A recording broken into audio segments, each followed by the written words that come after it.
எவன்டா அது பார்வதியும் கமருதனும் டாஸ்க்குக்காக தான் சாண்ட்ராவை தள்ளி விட்டுருப்பாங்க, லைவ் வரட்டும், இது டாஸ்காக இருக்கும் பட்சத்தில் அவங்க 2 பேர் பண்ணது சரிதான் அப்படின்னு பேசினது. அது எப்படிங்க டாஸ்க்குக்காக தான் தள்ளி விட்டுருப்பாங்க, லைவ் வரட்டும் அதுக்கப்புறமா நம்ம பேசிக்கலாம் அப்படின்னு சொல்கிறது. லைவில் நடந்த பிறகு ஏங்க இத்தனை நாளாக பார்வதிக்கு நடக்கலையா, இத்தனை நாளாக பார்வதி யாரும் எதுவும் பண்ணலையா, இன்னைக்கு பார்வதி பண்ணும்போது மட்டும்தான் அது தப்பாக தெரியுதா அப்படின்னு பேசுறது. நான் ஓப்பனாகவே கேட்குறேன், பூனைக்குட்டி அக்கா உங்களுக்கு மனசாட்சின்னு ஒன்று இருக்கா? நீ ஒரு பொண்ணு தானா? கொஞ்சமாச்சும் உனக்கு சூடு சொரணை இருக்கா? ஒரு டீமை சேர்த்து வச்சுக்கிட்டு எவ்வளவு கேவலமாக இப்பயும் முட்டு கொடுக்குற? சரி ஓகே, இதுங்களெல்லாம் ஒரு ஆளுமயிராக கூட மதிக்கக்கூடாது. ஏன்னா என்னமோ ட்விட்டரை இவங்க தான் ஆட்சி செய்கிற மாதிரி எல்லாரையும் வச்சு ட்விட்டரில் கேவலமாக பேசுகிறது. சேம் இந்த பீடை எப்படி பேசுதோ அதை விட மோசமான பீடையாக தான் பேசிக்கிட்டு இருக்காங்க அங்கே. இவங்களெல்லாம் விட்டுருங்க, இதுங்கெல்லாம் ஒரு ஆளே கிடையாது. இதுங்களை பற்றி பேசி நம்ம வந்து ஹைலைட் பண்ண வேண்டியதே கிடையாது. இதுங்க காசுக்கு பீய திங்கிற கூட்டம், அப்படி தான் இருப்பாங்க. ஓகே, லைவில் நேற்று என்னெல்லாம் நடந்துச்சுன்றதை நம்ம எல்லாருமே பார்த்தோம், எல்லாருமே பார்த்தாச்சு, நம்ம முன்னாடியே டிஸ்கஸ் பண்ணியாச்சு. நான் 5 மணி வரைக்கும் லைவ் பார்த்துட்டு அதுக்கு மேலே வந்து என்னால் பார்க்க முடியாமல் நான் தூங்கிட்டேன்.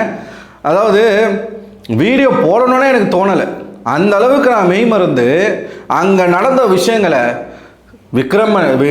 நம்ம விக்கல்ஸ் விக்ரம் பண்ணது, கானா வினோத் பண்ணது, சபரி பண்ணது, திவ்யா காருக்கு வெளியில் 3 பசங்க போராடுறாங்க கத்துறாங்க அப்படின்னா காருக்குள்ளே நீ அந்த 2 காம கப்புள்ஸையும் வச்சு நீங்கள் பிரி உங்களுக்கு தனியாகவே ஒரு வீடியோ போடணுங்க, போடுறேன். எந்த விக்கல்ஸ் விக்ரம் இத்தனை நாளாக வந்து திவ்யா ஒரு கேவலமான பொண்ணு, அவள் வந்து ஒரு ரொம்ப நெகட்டிவான ஒரு ஆளுன்னு சொன்னாரோ அதே விக்கல்ஸ் வாயால் ஒரு விஷயத்த சொல்லியிருக்காரு. அது எல்லாமே திவ்யா வீடியோவில் பேசுவோம். அண்ட் கானா வினோத், விக்கல்ஸ், சபரி, ஸ்பெஷலாக சபரி, கானா வினோத், இந்த 3 பேருக்கும் ராயல் சல்யூட்டுங்க. விக்கல்ஸ் வந்து கேமை விட்டு வெளில வந்துட்டாரு, வினோத்தும் சபரியும் காருக்குள்ளே தான் இருக்காங்க. ஒரு பொண்ணுக்கு அந்த மாதிரி ஆன உடனே, அவங்க பாதிக்கப்பட்ட உடனே கொஞ்சம் கூட யோசிக்காமல் டாஸ்க் ஆச்சு மயிராச்சுன்னு இறங்கி வந்து, ஏன்னா அவங்க தான் ஃப்ரண்ட் ரோவில் இருக்காங்க, அவங்க தான் இறங்கி வர முடியும். பின்னாடி இருக்கிற சுபிக்ஷாவாலேயோ திவ்யாவாலேயோ டக்குன்னு வந்து வர முடியல. அரோராவும் வரணும்னு நினச்சாங்க, அவங்களால வர முடியல. அதே சமயத்தில் சபரி யாருமே இறங்க வேணான்னு சொல்லிட்டார். அந்த ஃப்ராக்ஷன் ஆஃப் செகண்டில் அவங்க வந்து ரியாக்ட் பண்ணி சாண்ட்ராவுக்காக போய் நின்னது நிச்சயமாக சொல்கிறேன், அது வந்து பாராட்டக்கூடிய ஒரு விஷயம். சரி, இப்போது நமக்கு என்ன தேவை? இப்போ அதுதான் முக்கியமான விஷயம். எல்லாருமே இதை பற்றி பேச ஆரம்பிச்சிருக்காங்க. எல்லாருமே இவங்க 2 பேரும் என்ன பண்ணாங்கன்றத எல்லாருமே பேசுகிறாங்க. எல்லா செலிபிரிட்டிஸுமே பேசுகிறாங்க. ஷிவின், ஜாக்லின், சௌந்தர்யா, திவ்யா துரைசாமி, ஏகப்பட்ட பேர். சாண்ட்ராவின் கணவர் பிரஜின், அதை பற்றி நம்ம செப்பரேட்டாக தான் பார்க்கணும். இப்போது நமக்கு சொல்யூஷன் தான் வேணும். நடந்தது என்ன நமக்கு தெரிஞ்சிருச்சு. நடந்தது என்ன? காருக்குள்ளே சாண்ட்ராவை உட்கார வச்சு பழைய வன்மத்தெல்லாம் மனசுக்குள்ளே வச்சுக்கிட்டு, அதாவது இந்த பிஆர் ஆக்டிவிட்டி கமருதனுக்கு இருக்குதுன்னு சொன்னது, இந்த மாதிரி நிறைய விஷயங்கள் வந்து சாண்ட்ரா வந்து சொன்னது. இவனுங்க 2 பேரும், பார்வதியும் கமருதனும், அவங்களுடைய உடல் தேவைக்கு காம இச்சைக்கு 2 பேரும் பழகிக்கிறதும், அடிக்கடி 2 பேரும் சண்டை போட்டுக்கிறதும், சண்டை போடும்போது ஒருத்தர் துணையாக வந்து நிற்கிறாங்க அப்படின்னா அவங்கள பற்றியே பின்னாடி தப்பாக பேசுகிறதும். பார்வதி மாதிரி ஒரு கிரியேச்சர், அது வந்து நான் ஹியூமனில் கூட நான் சேர்க்க மாட்டேன், அவ்வளோ மாதிரி ஒரு கிரியேச்சரை என் வாழ்க்கையில் நான் பார்த்ததில்லை. சும்மா உட்காந்துட்டு இருக்கவங்கள ஸ்கேம்ட்ரான்னு முதல்ல ஆரம்பிக்கிறது யார்? இங்கே பார்த்தீங்கன்னா நான் ஃபுல்லாக எழுதி வச்சுருக்கேன் தெரியுமா? இது முழுக்க கமருதீன் பேசின வார்த்தைகள் மட்டுமே. இது எல்லாத்தையுமே நான் படித்து காட்ட போகிறேன். நமக்கு தேவை சொல்யூஷன். ரெட் கார்டு 1 மட்டும்தான் இந்த நிகழ்ச்சிக்கு, நான் சாண்ட்ராக்காக பேசலை, இந்த நிகழ்ச்சிக்கே கிடைக்க போகிற ஒரு மிகப்பெரிய நீதியாக நான் பார்க்குறேன். ரெட் கார்டு கொடுத்தே ஆகணும். ஏன் ரெட் கார்டு கொடுக்கணும்? ஒரு லேடி அவங்க சும்மா உட்காந்துட்டு இருக்காங்க, கம்ஃபர்டபுளாக உட்காந்துட்டு இருக்காங்க. ஏன்னா அவங்க வந்து அது அவங்களுடைய கேம், உட்காந்துட்டாங்க. பிக் பாஸ் சொல்லிட்டார் அப்படிங்கிறதுனால அவங்கள வந்து எப்படியாச்சும் காலி பண்ணணும்னு சொல்லி ஸ்கேம்ட்ரான்னு ஒரு பேரை எடுத்து கமருதீன் ஸ்கேம்ட்ரான்னு சொன்ன பிறகு தான் சாண்ட்ரா காமருதீன்னு சொல்கிறாங்க. அதே ஸ்கேம்ட்ரான்னு இந்த பீடை சொன்ன பிறகு தான் அவங்க பொறுக்கி பார்வதின்னு சொல்கிறாங்க. இந்த பொறுக்கின்ற பேரை வச்சதே கமருதீன் தான். சரிங்களா? ஸோ அங்கே தான் ஆரம்பிக்குது. காமருதுன்னு இவங்க சொன்னதுனால அவன் என்னெல்லாம் பேசுகிறான் தெரியுமா? அந்த என்னதான் இருந்தாலும் 2 குழந்தைகளுக்கு தாய், ஒரு பெண். அவன் பேசுகிற வார்த்தைகளாக பாருங்களேன். சாண்ட்ரா கமருதீன் வந்து முதல்ல ஸ்கேம்ட்ரான்னு சொல்கிறாப்புல, அதுக்கப்புறம் தான் அவங்க வந்து சொல்கிறாங்க. நெக்ஸ்ட்டு இவன் ரொமான்ஸ் பண்ணாமையா குழந்தை பெற்றுக்கிட்டீங்க. யாரை? சாண்ட்ரா. முதல்ல ரொமான்ஸ் பண்ணாமையா குழந்தை பெற்றுக்கிட்டீங்க. அதாவது இவனோட ஃப்ரெண்ட் ஒருத்தர் இருக்கான்ல, போத்தனா போண்டா கோழியா, வெளியில் அவன் வந்து பெரிய பருப்பு மாதிரி பேசினா, அதாவது நாய் குலைச்சதுக்கு வந்து வெளியில் படுத்திருந்தது தான் ரீசன். அடுத்த நாள் வந்து லெட்டரே வந்துச்சு, டேய் பைத்தியக்கார தற்குறி, உன் ஃப்ரெண்டு அந்த பொறுக்கி பையனை சொல்லிட்டான்டா, இப்போ என்னடா பேசுவ? உங்களுக்கெல்லாம் எதுக்குடா மரியாதை? இப்போ என்னடா பேசுவ? அவனே சொல்லிட்டான்டா நேற்று காருக்குள்ளே, பாத்ரூமில் நாங்கள் 2 பேர் கிஸ் பண்ணோம், நாய் குலைச்சது. ஆமாம் இருக்கட்டும், இப்போ என்ன அதனால்? யார் இந்த பீடை? இருக்கட்டும் எம்மா தாயே, இந்த பீடையை பெற்ற தாயே, நீ உனக்கு கோடி புண்ணியம். இப்படி ஒரு தருதலையை பெற்று நீ ரோட்டில் திரிய விட்டுருக்க தெரியுமா? அவன் ஓப்பன் ஸ்டேட்மெண்ட்டே கொடுத்துட்டாங்க. அந்த பாத்ரூமில் நாய் குளிச்சதுக்கு ரீசன் இவங்க 2 பேரும் அங்கே போய் முத்தம் கொடுத்துருக்காங்க. 2 பேருமே பேசிக்கிட்டாங்க. அவன் கோபத்தில் எல்லாத்தையுமே அவனே சொல்லிட்டான், அவனே எக்ஸ்போஸ் பண்ணிட்டான். இப்போ என்னடா பேச போகிறீங்க? இந்த பீடை ஃபேன்ஸ்லாம் ஒரு உருட்டிங்களடா, ஒரு நரேட்டிவ் செட் பண்ணிங்களடா, இப்போ என்னடா பேசுவீங்க? கேளுங்க. ரொமான்ஸ் பண்ணாமையா குழந்தை பெற்றுக்கிட்ட? அடுத்து செருப்பு எடுத்து அடிப்பேன், வெள்ளை பண்ணி. அடுத்து தான் இருக்கிறதுலே கேவலமான வார்த்தை, நீங்கள் காமம் பண்ணி தானே குழந்தை பெற்றீங்க. ஒரு பொம்பளையை பார்த்து கேட்குற கேள்வி அது. ஏண்டா நீங்கள் 2 பேர் பண்ணுற காமமும் அவங்க 2 பேர் பண்ணுற காமமும் ஒன்றாடா? இந்த செருப்பு ஒன்றாடா? ஏன்னா நீங்கள் காதல்னு சொல்லாமல் இதை வந்து வெறும் ஃப்ரெண்ட்ஷிப்பை தாண்டி ஒரு உறவுன்னு சொல்லி ஒரு பிக் பாஸ் வீட்டுக்குள்ளேயாடா அவங்க பண்ணிக்கிட்டு இருக்காங்க அவங்க புருஷனோட. அவங்க 2 பேரும் 19 வருஷமாக கணவன் மனைவிடா பரதேசி பண்ணாட, அவங்க புருஷன் பொண்டாட்டி. அவங்க 2 பேர் பண்ணுற காமமும் அதுதாண்டா உண்மையான காதலில் வர காமம். நீங்கள் பண்ணுறது முழுக்க முழுக்க காமத்தில் பண்ணுற காமண்டா. உங்கள் 2 பேருக்கு என்ன வெளில போய் 2 பேரும் கல்யாணம் பண்ணிக்க போகிறீங்களா? டே நீ வெளில போனால் ஒரு மயிரா கூட மதிக்க மாட்டாவ. யார் இந்த கமருதினை? ஒரு மயிரா கூட மதிக்க மாட்டா பார்வதி. வெளில போனவனே அவள் பண்ணுற வேலையை மட்டும் பாரு, முதல்ல உன்னைத்தாண்டா பிளாக் பண்ணுவா. ஏன்டா இப்படி போய் உடம்புக்கு அலையிற? அதுவும் இதுவெல்லாம் ஒரு மூஞ்சாடா? வேற பொண்ணுங்களே இல்லையா உலகத்தில்? பொண்ணுங்களே இல்லையா? இது ஒரு மூஞ்சா? இது இந்த மூஞ்சை பார்த்தா சோறு கிடைக்குமா? இவளோட ரொமான்ஸ் பண்ணுறதுக்கு நீ என்னென்ன வார்த்தைகள் பேசுகிற? பிக் பாஸ் வீட்டுக்குள்ளே நீங்கள் அசிங்கம் பண்ணிக்கிட்டு இருப்பீங்க, அதுவும் ஒரு கணவன் மனைவி ஒன்றா இருக்கிறது ஒன்றா? கேளுங்க. அடுத்து நிறைய இருக்குது. அவளை நல்லா லாக் பண்ணுங்க. ஊரை ஏமாத்துற நாய் ஆயா. யார் இவ? அடிக்கடி அவன் பயன்படுத்தின வார்த்தை வாடி போடி. யார் இவ? செருப்புத்தடி பண்ணி உன்னை. நான் அந்த இடத்துல யோசிச்சது, நான் ஏன் தெரியுமா சீரியஸாக நான் ஏன் வீடியோ போடலன்னா, எனக்கு வீடியோ போடவே தோணலை. யாராச்சும் ஒருத்தர், இவங்க 2 பேரில் யாராச்சும் ஒருத்தர் செவில் காட்டி வைப்பாங்க, நான் திவ்யா அடிப்பாங்க, இல்லை சாண்ட்ராவே இவன் இவ்வளோ பேச்சு பேசுறதுக்கு அடிப்பாங்க. நானும் பார்த்துக்கிட்டே இருந்தேங்க.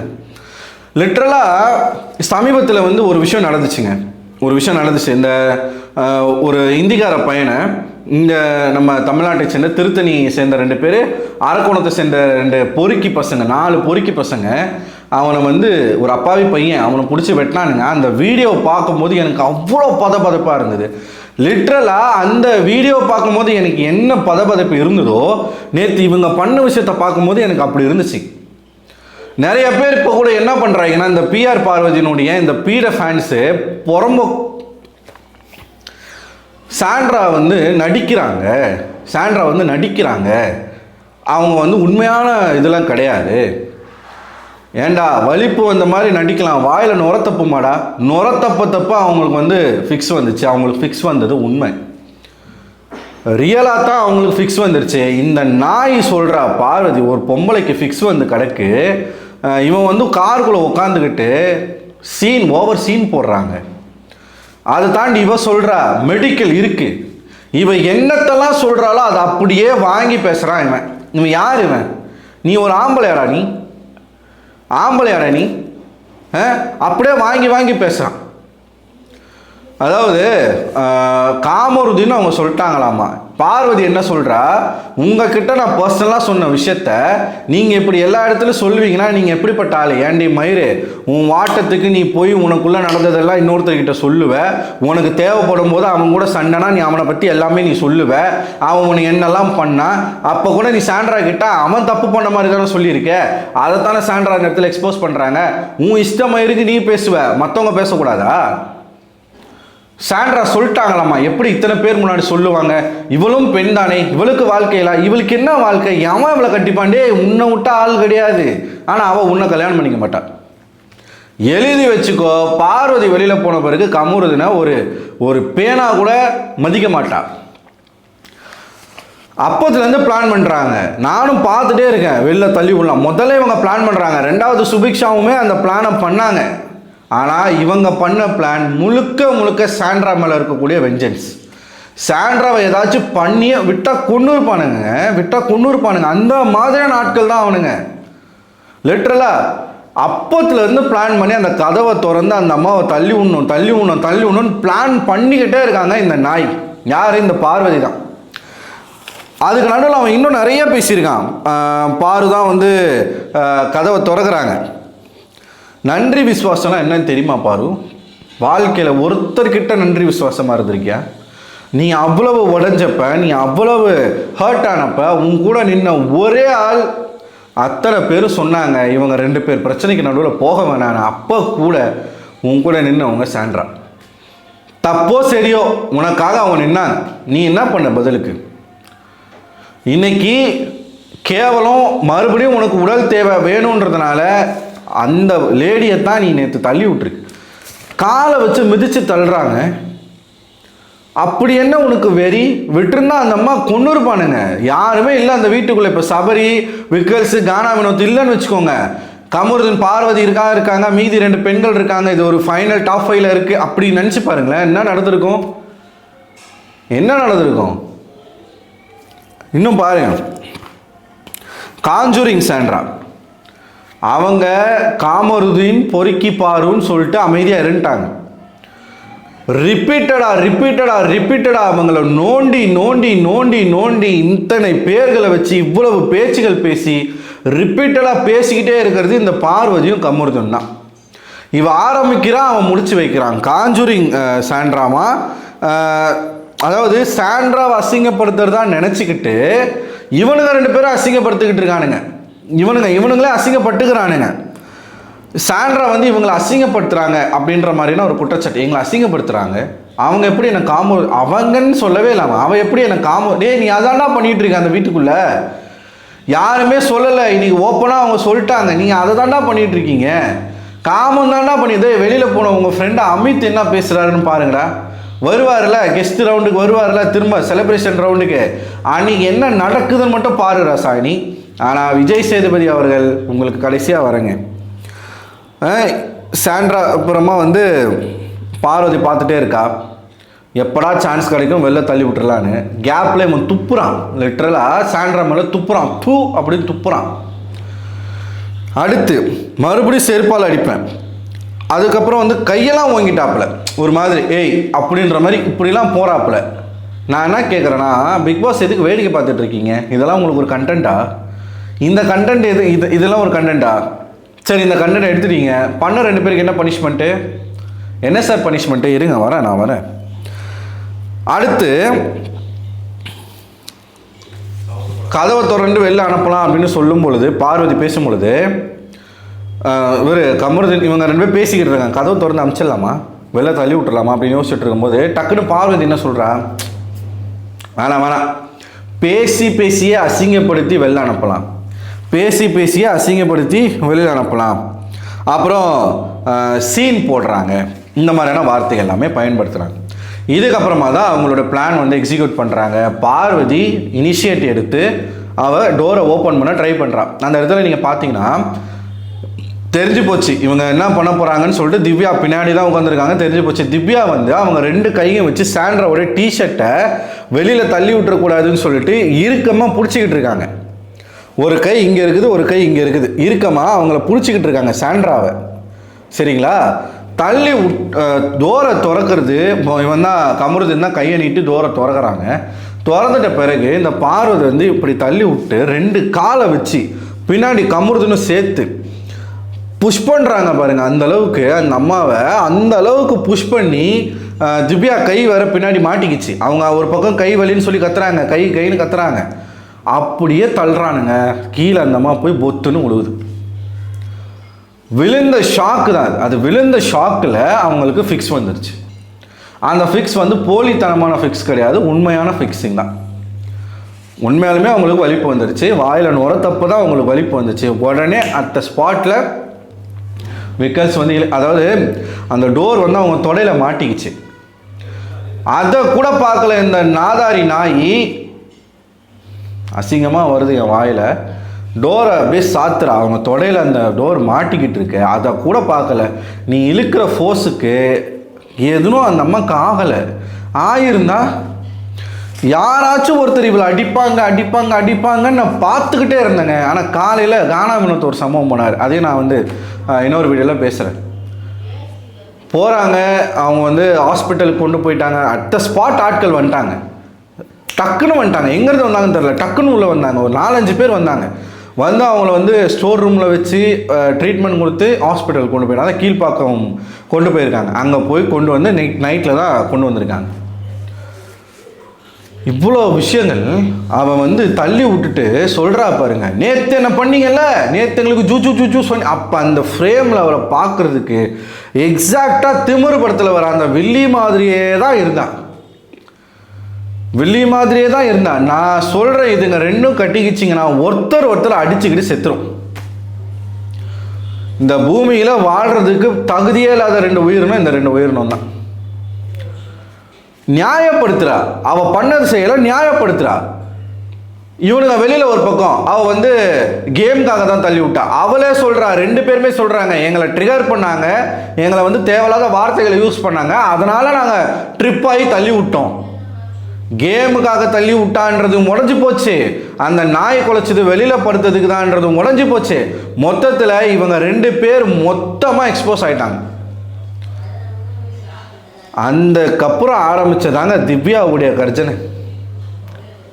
அவ்வளவு நேரம் அமைதியாக இருந்தாங்க. சரி, ஓகே, நம்ம என்ன நடக்குதுன்னு பார்ப்போம். ஆனால் விடிய திவ்யா பார்வதியை தூங்க விடாமல் பண்ணது லிட்ரலாக. இப்போது சரி, ஓகே, நம்ம வந்து இதான் நடந்துச்சு. இதுக்கப்புறம் என்ன மிரட்டல்லாம் வந்துச்சு. இவன் விக்கல்ஸ் ஓத்தான்னு சொல்லிட்டார். இவனை ஓத்தான்னு இல்லை, இருக்கிற எல்லா கெட்ட வார்த்தையுக்கும் தகுதியான ஒரு நபர் தான் கமருதீன். அவன் கொலை மிரட்டல் கொடுக்குறாங்க. நீ செத்தடா, வாடா சிங்கிள்ஸ் போட்டுக்கலாம்டா, என்னடா ஆம்பளை மயிரை காட்டுறியா, நீ வெளில வாடி ராசா, நீ வெளில வா, இதே தைரியத்தை நீ ரோட்டில் காட்டுறா, நீ என்ன அவரன்னு பாடுறா. நீ ஒரு வேளை இவன் என்னைக்கு எவிக்ட் ஆகுறானா அன்னைக்கு வந்து மக்கள் வாசலில் கூடி நின்னா இவன் என்ன ஆவான்? என்னங்க ஆவான்? அவன் என்னடா ஆளை வச்சு அடிப்பன்றா, நீ என்னடா செத்துட்ட, நீ என்னடா பார்க்கலாம், ஒன்று நீ உயிரோடு இருக்கணும், இல்லை நான் உயிரோடு இருக்கணும், வா சிங்கிள்ஸ் மோதிக்கலாம் வா அப்படின்னு இவன் விக்கல்ஸை ஓப்பனாக த்ரெட்டன் பண்ணுறான். அப்பவும் பிக் பாஸ் வாயை திறக்கலை. இப்போ என்ன சொல்லுவாங்க, வீக்கெண்டில் ஹோஸ்ட் வந்து இதெல்லாம் அட்ரஸ் பண்ணுவார். ஹோஸ்ட் என்ன பண்ண போகிறாரு? இப்போ அதுதான் மேட்ரு. நீங்கள் என்ன பண்ண போகிறீங்க? எல்லாருமே ரெட் கார்டுக்கு டிமாண்ட் பண்ணுறாங்க. ரெட் கார்டு கொடுக்கலன்னா விஜய் சேதுபதி மான மரியாதையோட இந்த சமுதாயத்தில் வாழவே முடியாது. இவ்வளவு நடந்த பிறகும் இதுவே வேற யாராச்சும் இருந்திருந்தா, இப்போ வந்து உதாரணத்துக்கு சேனல் ப்ராடக்டாக இல்லாமல் இருந்திருந்தா அவனுக்கு ரெட் கார்டு உறுதி. நம்ம சரவணனுக்கு நடந்த மாதிரி. இவர் சீசன் 2ல் ஐயோ அவர் பேர் டக்குன்னு எனக்கு ஞாபகத்துக்கு வரல, மாதேஷ்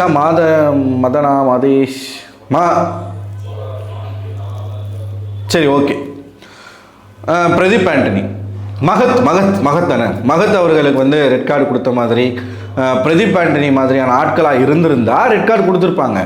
இவன் விஜய் டிவி ப்ராடக்ட்ன்ற ஒரே ரீசனுக்காக அவனுக்கு ரெட் கார்டு கொடுக்கறதுக்கு தயங்குறாங்க. ஆனால் இனிமேல் தயக்கம் கூடாது பாஸ், நீங்கள் ரெட் கார்டு கொடுத்து தான் ஆகணும். ரெட் கார்டு நீங்கள் கொடுக்கலனா இது மொத்தமும் யார் தலையில் போய் விடியும்? விஜய் சேதுபதி தலையில் போய் விடியும். மக்கள் செல்வன்ற பேரை எடுத்துட்டு மக்களுடைய காசில் தான் நீங்கள் வாழ்ந்துட்டு இருக்கீங்க. இந்த மக்கள் உங்கள் படத்தை வந்து பார்த்தா தான் உங்களுக்கு சோறு. அந்த மக்கள் எல்லாரும் இந்த சீனை பார்த்தா எத்தனை வீடியோ தெரியுமா, எத்தனை பேர் வீடியோ போட்டிருக்காங்க தெரியுமா, சின்ன சின்ன குழந்தைங்கள்ல இருந்து வீடியோ போட்டிருக்காங்க. இவங்க பண்ண விஷயங்களை பார்த்து அவங்களால அதை பார்க்க முடியல. எல்லாரும் லிட்டரலாக வீட்டில் இருக்கிறவங்களே பயந்து போயிருக்காங்க. எங்கள் அப்பாலாம் பிக் பாஸ் பார்க்க மாட்டாருங்க. ஆனால் எங்கள் அம்மா பார்க்கும்போது பக்கத்தில் உட்காந்து அவர் பார்த்துட்டு எந்திரிச்சு அந்த மனுஷன் என்கிட்ட சொல்கிறாரு, நான் இங்கே உட்காந்து லைவ் பார்த்துட்டு இருக்கேன், என்கிட்ட சொல்கிறாரு, என்னடா இந்த மாதிரி கேவலமாக பேசிக்கிட்டு இருக்காங்க, பிக் பாஸ் எதுவுமே கேட்கல, இதுதான் இந்த நிகழ்ச்சியினுடைய தரமான்னு கேட்டு போகிறாருங்க. அவர் இதெல்லாம் பார்க்கக்கூடிய ஆளே கிடையாது. லிட்டரலாக எல்லாருமே பார்த்துருக்காங்க. எல்லாரும் டிமாண்ட் பண்ணுறது இவனுக்கு ரெட் கார்டு, இவனுக்கோ இல்லை அவளுக்கோ ரெட் கார்டு கொடுக்கலனாலும் எவிக்ஷன் பண்ணி அனுப்பணும். இதை செய்யலை, இது ரெண்டுமே நடக்கலை அப்படின்னா இந்த சேனலும் விஜய் சேதுபதியும் மான மரியாதை கேட்டு ரோட்டில் தெரிய வேண்டியதாக இருக்கும். மக்கள் சும்மா விட மாட்டாங்க. அப்படிப்பட்ட கமலஹாசன் அவர்களுக்கு நடந்த நிலைமையை நீங்கள் நினச்சி பாருங்கள். விஜய் சேதுபதி அவர்களே, ரொம்ப வயசு இருக்குது, நம்ம இன்னும் இளமை இருக்குது, நம்ம இதெல்லாம் மக்கள் மறந்துடுவாங்க, சரி கட்டிடலாம், தயவு செய்து நினைக்காதீங்க. அவ்வளவு லேசுப்பட்ட மக்கள் கிடையாது. அப்படிப்பட்ட ஆட்சிகளே கவிழ்த்திருக்காங்க இந்த மக்கள் டிசைட் பண்ணிட்டானுங்கன்னா என்ன வேணாலும் நடக்கும். தயவு செய்து அந்த ட்ராப்பில் நீங்கள் விழுந்துடாதீங்க. அமிர்தனை காப்பாற்றுறதுக்கு உங்கள் லைஃப்பை தொலைச்சிடாதீங்க. சேனல் சைடில் அவங்க ப்ராடக்ட்னு அவனை காப்பாற்றுறதுக்கு முயற்சி பண்ணுவாங்க. நீங்கள் தான் இப்போ டிசிஷன் எடுக்கணும். ஏன்னா கடைசியில் ஹோஸ்டினுடைய டிசிஷன் நிற்கும். நீங்கள் எடுக்கிற முடிவு மக்களுக்கு ஃபேவரான முடிவாக இருக்கணும். இது சாண்ட்ராவுக்கான ஜஸ்டிஸ் கிடையாது, இந்த நிகழ்ச்சியை பார்க்குற மக்களுக்கான ஜஸ்டிஸ். நாங்கள் பார்க்குறோம், சப்ஸ்கிரைப் பண்ணி பார்க்குறோம், இன்டர்நெட்டில் செலவு பண்ணி பார்க்குறோம், உங்களுக்கு நாங்கள் வருமானத்தை கொடுக்குறோம், எங்களுக்கான ஜஸ்டிஸ் வேணும். இப்படிப்பட்ட 2 பிறவிகள் இந்த பிக் பாஸ் சீசனில் கலந்துக்கிட்டு பிக் பாஸ் வரலாற்றிலே யாரும் பண்ண துணியாத செயல்களை துணிஞ்சு பண்ணுறாங்க. அவங்களுக்கான ஒரு தண்டனை கிடைச்சிதுன்னு இந்த பிக் பாஸ் வரலாறில் எழுதப்படணும். அப்படி இல்லை அப்படின்னா நீங்கள் என்ன ஆவீங்கன்னு நான் சொல்ல விரும்பலை. நடக்கும், மக்கள் நடத்துவாங்க.